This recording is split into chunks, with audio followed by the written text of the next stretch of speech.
بسم اللہ الرحمن الرحیم۔ السلام علیکم ناظرین، آنے والے 10 دنوں کے دوران ملک بھر کا موسم کیسا رہے گا اور کن کن علاقوں میں بارش کا امکان ہے، مکمل تفصیلات کے ساتھ آپ کی خدمت میں حاضر ہوں۔ ویدر لورز، موسم کی لمحہ بالمحہ اور درست اپڈیٹ کے لیے چینل کو سبسکرائب اور ویڈیو کو لائک کر دیں، بہت شکریہ ناظرین۔ آج سے 9 اکتوبر شام رات تک موسم میں خاطر خواہ کوئی تبدیلی واقع ہوتی نظر نہیں آتی، جبکہ اتوار 10 اکتوبر شام رات سے ملک کے بالائی علاقوں میں نیا مغربی سسٹم اثر انداز ہوگا، جو کہ گلگت بلتستان، کشمیر، بالائی و وسطی خیبر پختونخوا میں بارشوں کا سبب بنے گا۔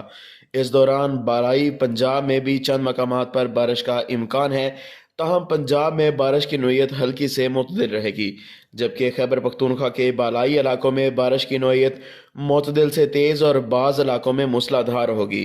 اس دوران گلگت بلتستان میں موسلا دھار بارش اور بلند پہاڑوں پر برف باری کا امکان ہے، جس کی وجہ سے ٹھنڈی ہوائیں ملک کے دیگر علاقوں کا رخ کریں گی۔ بارشوں کی وجہ سے اور برف باری کی وجہ سے ملک کے بالائی اور وسطی علاقوں میں باقاعدہ طور پر ٹھنڈک میں اضافہ ہوگا۔ وسطی پنجاب سمیت شمال مشرقی اور جنوبی پنجاب میں بارش کے امکانات نہ ہونے کے برابر ہیں، تاہم بالائی علاقوں میں بارش اور برف باری کی وجہ سے ان علاقوں کا موسم یکسر تبدیل ہو جائے گا۔ صوبہ سندھ اور بلوچستان کے تقریباً تمام علاقوں میں موسم خشک رہے گا، بارش کا امکان موجود نہیں۔ 14 اکتوبر کے بعد ایک ہفتہ تک مزید موسم ملک بھر میں خشک رہنے کا امکان ہے، جبکہ اکتوبر کے آخری عشرے میں ایک ملک گیر بارشوں کا مغربی سسٹم ملک پر اثر انداز ہوگا، جس کی وجہ سے ملک کے بیشتر علاقوں میں گرج چمک اور تیز ہواؤں کے ساتھ بارش کا امکان ہے۔